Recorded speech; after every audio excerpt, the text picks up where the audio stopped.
Coming up this weekend down in Miami, it is WrestleMania weekend, but the night before WrestleMania, it is the Hall of Fame, one of my favorite events of the year.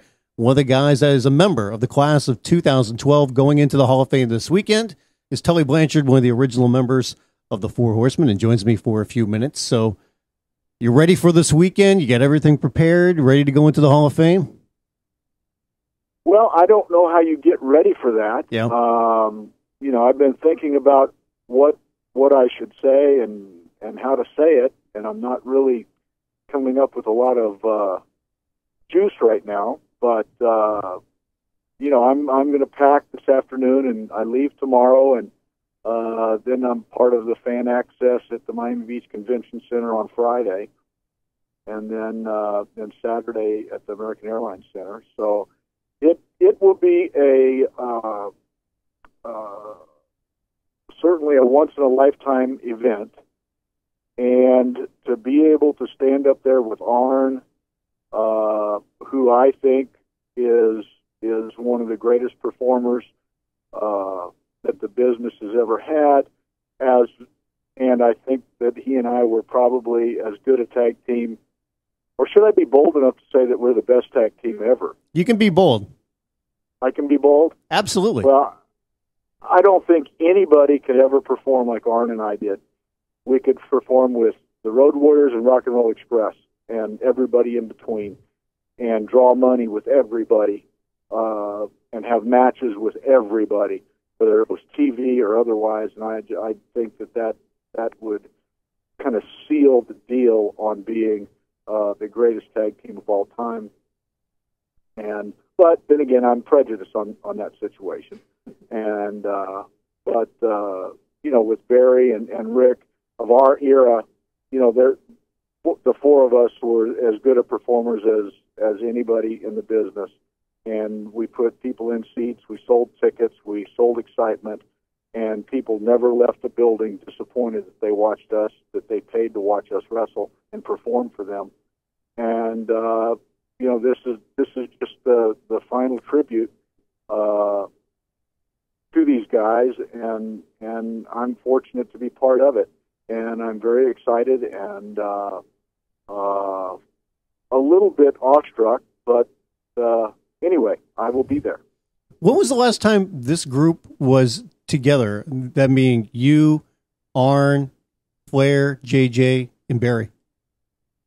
You were there. Was that at the convention? No, you were there the last time this group was together.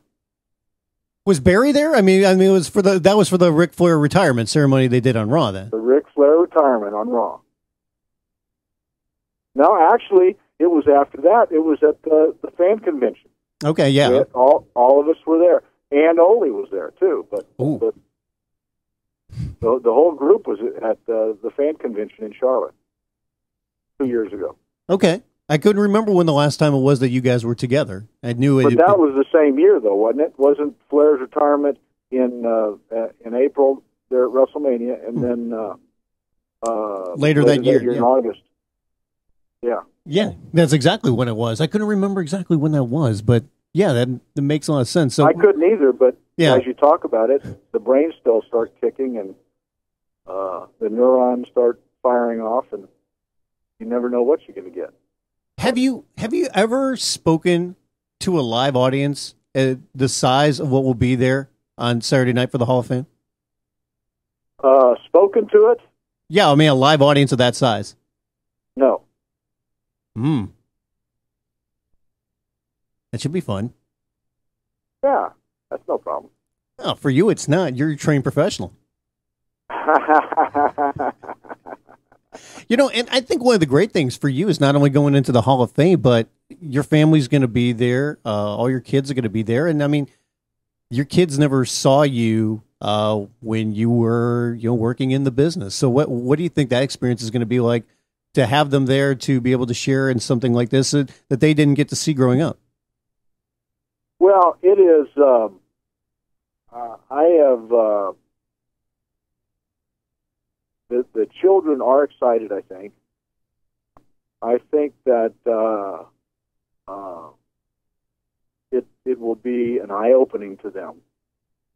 You know, if the greeting that we got and the ovation that we got in Orlando for Flair's retirement when we came out is any indication to what's going to happen at this event, I think everybody's going to be set back by it.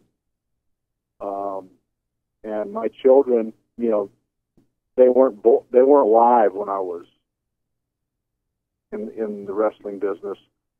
So for them, now my oldest daughter's 20, and my son is 18, and then my other two daughters are 16 and 14. You know, I mean, they're quibbling on whether to wear high heels or spike heels, or how high the heels are supposed to be when they walk in. I mean, they're quibbling over some other stuff, and it's kind of fun to watch that. Yeah.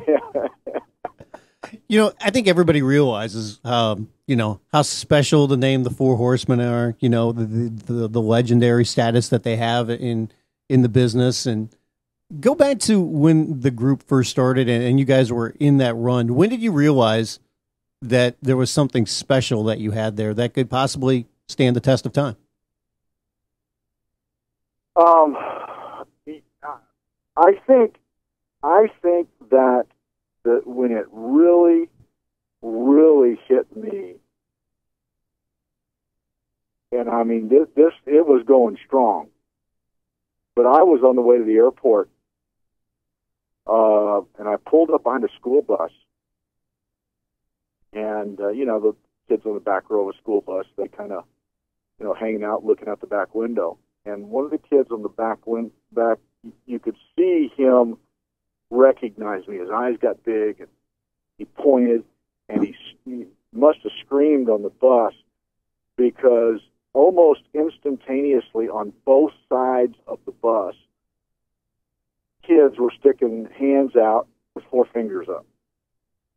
And I said to myself, I said, God, this is almost like a cult following. And it just, my mouth kind of dropped open a little bit, and I got a little bit speechless, you know. And but you know, for little kids, you know, elementary school kids or middle school kids, I don't know what they were, to do that. Wrestling fans, you know, I mean, the college kids that I've talked about before that came in their suits and their sunglasses and had the flashcards and the this and the that, and you know, but I think that was completely away from the arena, driving down the road about 4 in the afternoon on my way to the airport. I think that's what just really, really stoked it for me. We always talk about the excellence of the Horsemen when it came to everything that you guys did, and you pushed each other. At the time, did you feel a lot of pressure when you were in that group to maintain that high level? No, I didn't have any more pressure than I did any other night. I mean, my goal, my personal internal goal was to try to steal the show every night. Now, doing that, you could have done that by stealing other people's high spots and finishes and doing all kinds of silly stuff. In the realm of not infringing on anybody else's stuff or anybody else's gimmick, but to go out and just do your stuff and try to steal the show every night makes everybody perform at a better level. And, you know, there was a few times that I did steal the show, and many times that I didn't, but had a great match. And you know, as long as the real pressure comes is when the seats are empty. There is no pressure when the seats are full, and you know they're full in advance. So that's a very comforting thing. You didn't want to steal anybody else's move. That cheapened it. You didn't need to. Oh yeah. That's one. But there's a lot of people that did. So. But you can't feel that good about yourself, I would think, if you go, oh, I had to take this shortcut to make sure that I got a reaction. Well, yeah, but some people did. Yeah, that's very true. So go back to... It's like false tags in a tag match. That's lazy, yeah, and it's gaga, and you don't do it. It's not good business. You grew up, in the business along with your father, and at what age did you know that you were going to be involved in wrestling for a profession? Well, I always thought that I'd be in the promotion end of the business. Mm-hmm. When I went to college, I'd already refereed, I'd already commentated, I'd already done interviews, I'd set up the ring since I was about 10, 11, and put out window stickers and flyers on cars at the mall growing up. And then when I went to college, I studied radio and television. And, what my main goal when I went out of college to start wrestling was to learn from Florida Championship Wrestling, because they did a great job. They promoted and always made money and did well. And I learned. The thing that I wasn't planning on was Eddie Graham coming down and teaching me every morning about psychology. And he was one of the greatest ring psychologists ever. And then when I left there, I went up to North Carolina and I was underneath. I was an opening card guy, second match on the card type guy, and learned from the Carolinas because they always drew money. And then I wanted to take that knowledge back to Texas, which I did, to improve our product so that we could have a better product to sell in South Texas. And we made a lot of adjustments so that we could have a better TV show, so that we could have better matches and do more stuff in South Texas. And then somewhere in the mix of all that, I learned how to sell tickets. I was, and you know the story, some of the people do, but I was just a mediocre babyface, and then I switched heel on Wahoo McDaniels there in Southwest Championship Wrestling, and our business almost quadrupled when that happened, and it was the thing that put us on the map promotion-wise, and we held strong for about, I guess, 5 or 6 years, and then got our TV on the USA Cable Network. And, if we'd been better visionaries or had deeper pockets, no telling what could have happened. How do you think your career would have been different if you didn't turn heel at that point in your career? I'd have been a wrestling promoter until we went out of business.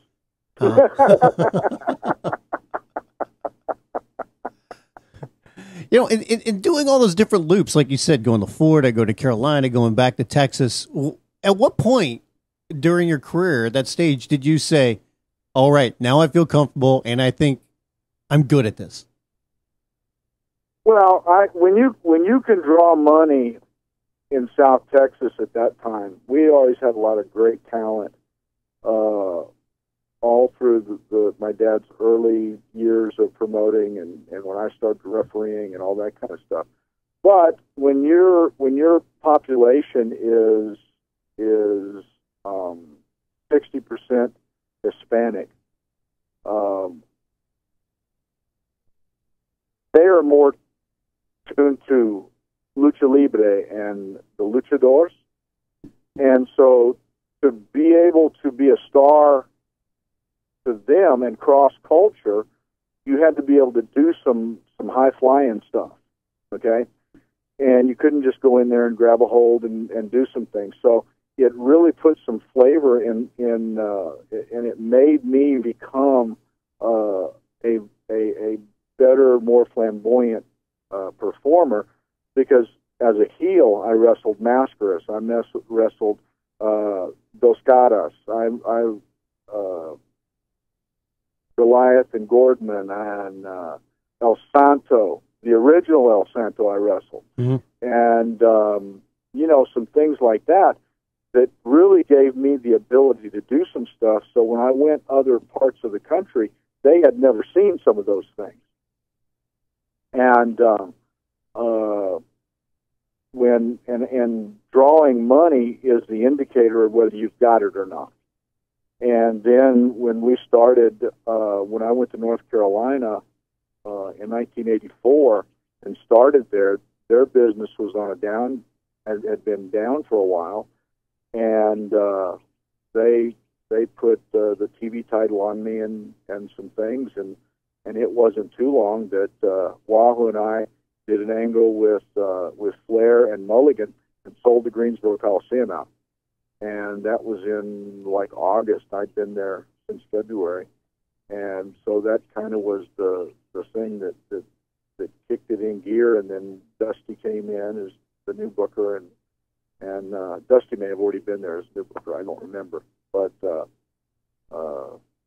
and then it was, you sell tickets. If you can sell tickets and excitement sells tickets. If you can sell excitement and make it believable, then you got what it takes.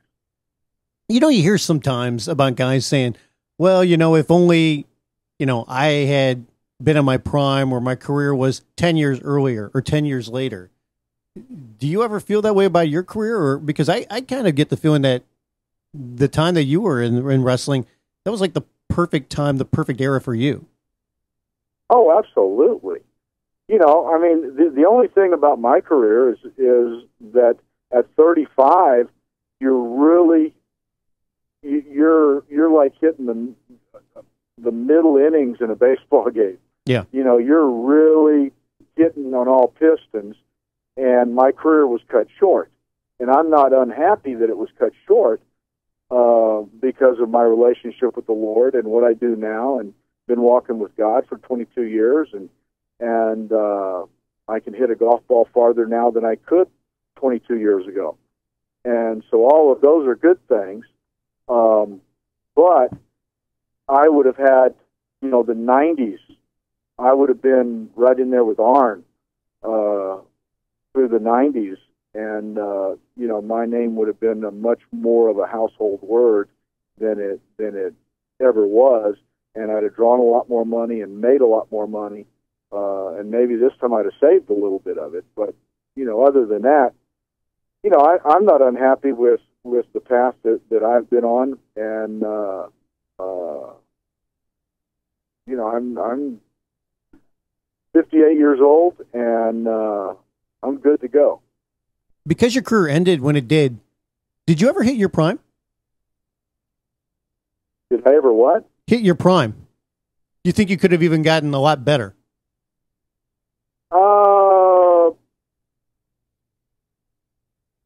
I probably had not peaked yet. I don't watch a lot of stuff on YouTube or anything like that, but I've got a couple of DVDs that I watch, and some of the things. Oh my gosh, I went full speed for as long as I was in the ring. It was crazy. And but that was me.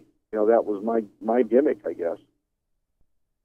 Before you retired, during that last 6 months, a year, was there anybody in particular that you're sitting there thinking, okay, we could do something with this guy or with this team, and we could do some good business? Was there anybody in particular you were looking forward to working with that maybe you hadn't done something with, or some kind of storyline that you had in mind that maybe you were going to do? No, that last little bit with the WWE was, they really, their whole business was not set up to have tag teams really mean a lot. Mm-hmm. And I think that we took it to a different level when we took the championships and stuff. And, but we were a little bit more removed from the people making the decisions there than we were with WCW. So we were a little bit the dog wagging the tail, and we were the tail. rather than us being like we were with the Horsemen. I mean, everything revolved around us. I mean, you could have had 20 different baby faces, but they all revolved around us. And so it all that to say, not really. I mean, I didn't sit around and think, oh, we could work with so-and-so and oh, we could work with so-and-so, because they really didn't. The only program that we worked up there when we first got there that was cut short was with Sean and Marty. And, I mean, that first 3 months or 4 months we were up there was just electrifying. Yes. And then we came on with the Bushwhackers for 3 months. Mm-hmm. And then we got the championships, I think. You know the history better than I do. Maybe. I think that was right. That sounds right. And speaking of your first few months there, you talked about working, with Sean and Marty. What was it like, or what are your recollections of working with, Shawn Michaels? Because now people talk about his career, and he's become such a fantastic performer during his time. You got to work with him very early on. What was that like for you? Oh, he was a fantastic performer then. He'd already been and through his real green stages, but I think that Sean wanted.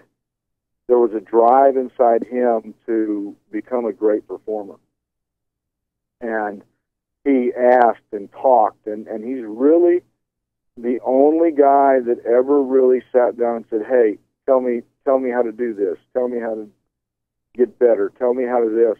And the psychology of it, the things that Eddie Graham poured into me, and the things that Wahoo and Johnny Valentine poured into me, growing in my early development of becoming a main event guy. And, not everybody else, and that's probably why some of them don't get any better, because they think I'm good, I'm here, I'm a red, I've been on some main events, I've made some money, I'm as good as I can get. And that drive leaves. And, so it is, it's a little bit disappointing, but I mean, watching Sean develop and become in a great star was a great part of what we did, especially being from San Antonio too. He was one of the I think one of the few guys, probably, especially during your time with WWE, that I think, really, picked your brain and said, give me a tip here, give me some advice here, what else do I need to do? He's the only one that asked. Yeah, only one. Why do you think nobody else ever did that? Well, I don't know. It's just drive. I mean, you don't know what makes people function. I mean, what makes a guy? There's a lot of people that have the drive or have the ability to throw a football, to learn plays, to be able to call audibles. But what gives the drive to make a Tim Tebow a win and another guy lose? Mm-hmm. I mean, it's something. It's an intangible that goes in there that you do whatever it takes to become that star, the charisma part. And Sean certainly had it, and history proves. What was the last day that nobody mentioned the Four Horsemen to you? When was the last time you had a day like that? That the Four Horsemen were not mentioned? Yeah, to you. Because I'm sure people are always running into you and, mentioning Four Horsemen, giving the four fingers. Has there been a day, or can you remember a day where that hasn't been brought up? Oh, there's quite a few of those days. Days that I don't get out and about. And, mm-hmm. I don't sit around and talk about the Four Horsemen unless you call me. Oh, well.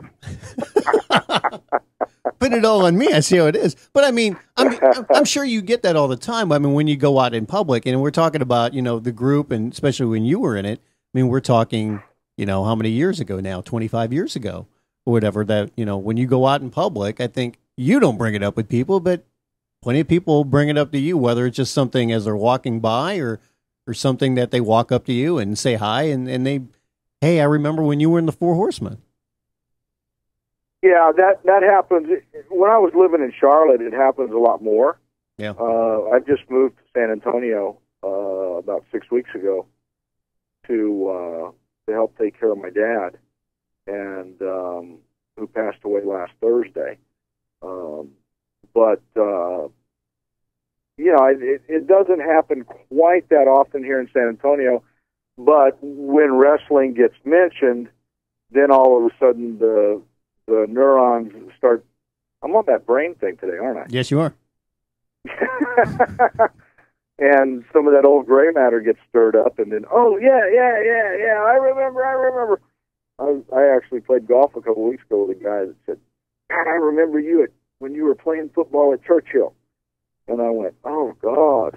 And, isn't it strange, some of the stories that people remember? They're like, I remember when it was a Thursday night and you wrestled at whatever little place and you did this and you did that. And you're like, really? You remember all that? Oh, that's amazing that they remember. And then there's people that give you stories that, oh, I saw you in such and such and such and such. And you've never been there. Right. You know, I said, oh, okay. So, you know, I don't know how many people have just a touch of fantasy in them, but that's okay too. You know. So at the time when you guys were doing the Four Horsemen, describe the scene, what that was like for you when it first began, and kind of to ride that wave and everything that was involved with it. Because we talk about obviously putting butts in seats and just the hype around it, how big of an attraction it became, and then kind of how it changed you with the lifestyle because of the way that, hey, you know what? We're the Horsemen. We ride big. We do things big, and this is the way it's going to be. Yeah, it was. I mean, it really was something wild. You know, the Crockett Promotions, until they bought their planes, they took the Horsemen and flew us first class, and which was very exciting. Very nice.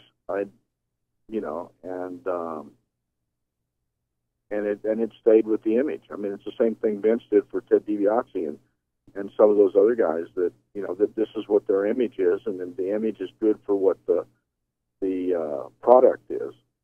And although we didn't quite look at it quite that black and white back in those days, but we lived our image, and our image made us money.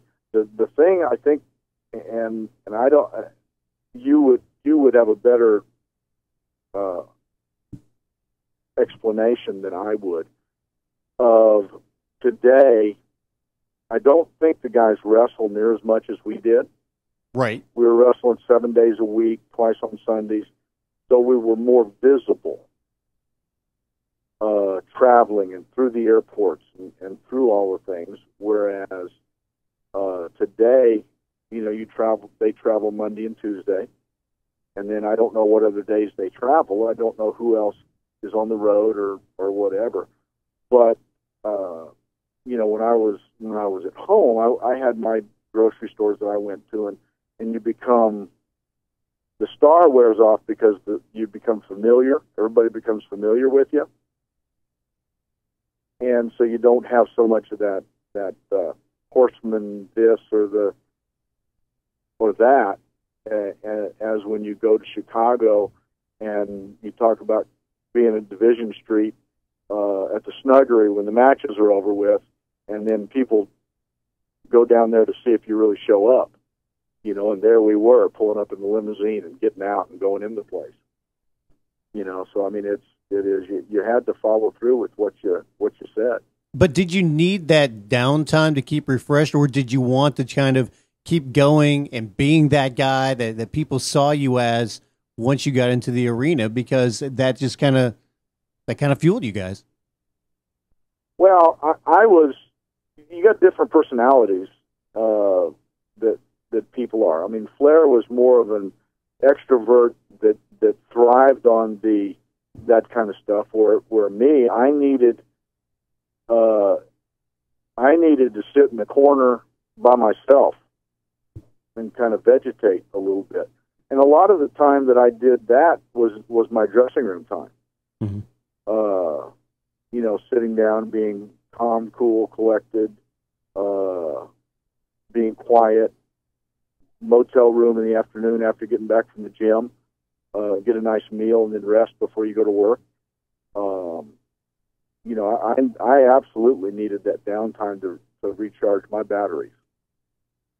What was it like going into the locker room when you're at the Horsemen? You guys are riding around in style, whether a limo or jets or whatever it is, and there's other guys who, you know, they're not in the Horsemen, so they're just driving from city to city, and they see you guys pull up going, oh, man. Did you ever get that kind of reaction from one? Wow, I wish I could be riding in style like that. I mean, what was the reaction from some of the other guys you were around? I at that time, I don't think so. Mm-hmm. There may have been some of that I was unaware of.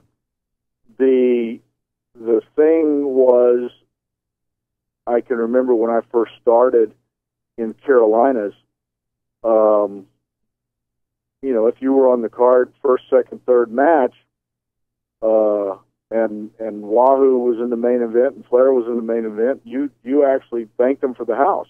Absolutely. You know, they drew a big house, so you'd get a paycheck, and your paycheck went up because they drew. And you know, I think that kind of mentality was still in effect, and you know, everybody's paycheck was good, and we were a part of that, and part of making sure that happened. And so I don't think that there was any or that much of the I guess jealousy would be the right word. And that's one of the things I've always kind of wondered about, where you have your drive to where you want to be the best that you can, and you want to be, you know, one of the top guys with the promotion, but at the same time, you want the other guys to do well from a standpoint of, if they're doing well, that means they're drawing business, and that means I'm going to get paid more money, whether I'm in a program with them or somebody else, because I'm on that same show and we're getting people in that building, and I'm going to get paid more because they're doing well too. Now, I don't know if I think that kind of gets lost in translation to some extent these days. Oh, I think that it gets lost in a lot of translation, you know, and you all fit together to make a team. And, you know, we have a lot of guys that were very talented people. But the thing that was a lot of that was covered up is because we ran more than one town most of the time. Mm-hmm. And you had guys making big money in other shows, you know, and then it was just the big ones that we'd come together and bring everything together. So Miami, the big weekend coming up. I think, what's your fondest memory of Miami? Is it the summer for the Great American Bash and doing the War Games? Is that kind of the memory that sticks out from that city? Oh, Miami is, there's probably a couple of, that would be probably number one. Mm-hmm.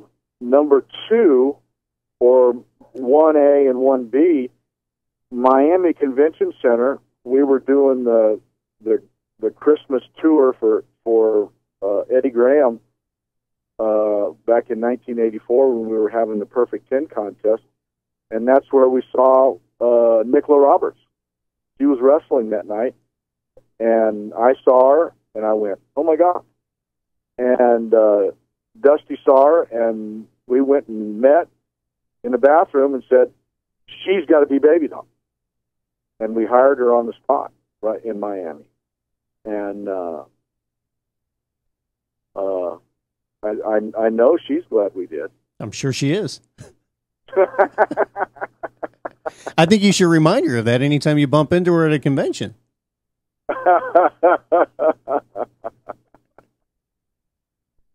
With the summer that you guys did War Games, because I mean that was an entire summer, or at least for a couple months there.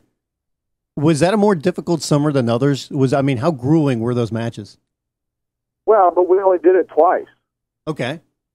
War Games was July, Hmm. I think July 4th or July 4th weekend in Atlanta, the first one. Right. And then you had the And then match beyond in Miami. And then a month later, we did it in Miami. Uh-huh. And for me personally, the one in Atlanta was a lot more brutal because I was the second man in the ring at that one, and that thing went on forever. It seemed like, and then in Miami, I was like next to last or even last. Don't know why I got the long straw, but I stood out there and cheerleaded for a while, and then went in. You get close to the end. So give the big reaction when Arn hits the spine buster. Yeah. oh yeah, it was the worst thing about the one in Atlanta was, oh my gosh, we left Hawk outside the ring for forever, and he watched all the screaming and all the hollering and all the and when he hit the ring, oh my goodness gracious, you had a whole new definition of what a buzzsaw was. He didn't know his own string, did he? Oh my goodness gracious, he was beside himself. He speared me into a turnbuckle, and if you ever watch the tape of it, just watch me crawl to stay away from him after that, and it was killing me. So, golly. I'm sure it was. I'm sure it was. So you're getting ready for the speech on Saturday night. You said that you're still kind of, getting ready for it. I mean, do you plan on writing anything down, or are you just going to shoot from the hip? Well, I don't know. I'm supposed to meet with their creative team down there. I don't, I've never been through this. I really do not do well having stuff written down in front of me, other than some bullet points. Yep. This write out the whole thing and memorize it deal is really not what I'm good at. No, I wouldn't do that anyway. I mean, there's guys that they have their speech written out in front of them, but I don't think you don't have to memorize anything. Well, good. But, I'm just going to play it by ear, and then, Saturday morning, I'll get up and work out and really focus in on what I'm going to say. Because it's not, this is not like just doing an interview for a match or trying to sell tickets. I mean, this is heartfelt, what I feel about wrestling fans and the business and the guys that I'm up there with, and and there's a lot of really good stuff that can and should be said, and that's where I'm going to be. I know your life has changed a lot since you left the wrestling business, but can you really put into words what the wrestling business has meant for you? Well, the wrestling business has been, because of its gaining, what is the word I'm looking for? Notoriety. Mm-hmm. It's given me a platform for the last 22 years. I mean, there are still people remember, great numbers of people, not the odd one, about the Four Horsemen. And the minute that gets drummed up, then all of a sudden it is, well, what are you doing now? And I tell them, that how the Lord has touched my life and changed my life, and that's what I do. And I've always been kind of a little bit confused how so many people in prison know who the Four Horsemen are, and because that's where I've been for the last 15 years, is talking in and out of prison. You mentioned your father passing away last week. If you could, share a couple memories, some of your favorite memories of your dad. Oh, there's so many that I have. My mom looked at me on Friday the day after, and she said, "You've lost your best friend." And I said, "Yeah, I know. My dad and I were very, very close." And then my brother was 8 years younger than I was, and so I was up and gone and out to school, and college, and wrestling when Taylor was being raised, and then when he was killed in 1978, the impact that had on everybody, and it was phenomenal. But you know, the things that are the things that really impacted my life that my dad did was just his unquenchable desire that you can be better. I mean, even if it's perfect, it can be done better. And that he kind of ingrained that in me. As I got older and older and older, there's a lack of satisfaction that you get hit with because of that. But you would never achieve the perfection and never achieve the height in no matter what you were doing if you didn't have that kind of a drive that it can always be better. And so I'm very, very thankful for that. And I'm very, very thankful that even though this last year and a half of his physical struggles and the last 2 months that I was able to be here and be with him, you know, even when the pain and the medication was at such a degree where he couldn't hardly talk, but his eyes would make all the communication that he needed when he and I'd look eye to eye of how much he loved me and how much I loved him, and what a special man he was, and sincere man, and he lived a great 83 years, and he was a great man in this business too. Well, I know it's going to be a fantastic night on Saturday night down in Miami, American Airlines Arena, Hall of Fame. You're getting inducted as part of the Four Horsemen. It's a long time coming, and I am so happy that this is the time. It's been overdue, like I said, and I think it's going to be a fantastic night for everybody, for fans, and for you and for everybody else that's going to that class. And I'm glad that I personally get the opportunity to be there to witness it live. But I think it's going to be a lot of fun for you, and I'm glad that they're putting you in the Hall of Fame. Well, thank you. Let me ask you a question, Brian, because you know, over the years that you and I have become friends, how many times have you told me this is the year you're going in the Hall of Fame? I was thinking about that the other other day. day. Are going in the Hall of Fame. How many years did you predict that until it happened? I think for the last 4 or 5 years, I've been calling you up every year saying, I think this is the year. Every time I go, this is the year, and I give you the explanation why I think this is the year, and I start laying it out, and you're like, okay, well, you know, maybe you're right. We'll see. And as it gets closer, we kind of wonder, and then they start putting out names, and then I call you, and I go, I don't know why they didn't put you in, but they got to do it next year. They have to do it next year. And it was funny because that night on Raw, when they announced it, well, I get up so early in the morning doing with my job. A lot of times I don't watch Raw live. And I remember I went to work, and before we went on the air doing the sports show, I was kind of all over the internet, and I saw that they made the announcement that the Four Horsemen were going. So I waited just a little while, and I text you. And I think I said something like, finally, I told you, you're going in.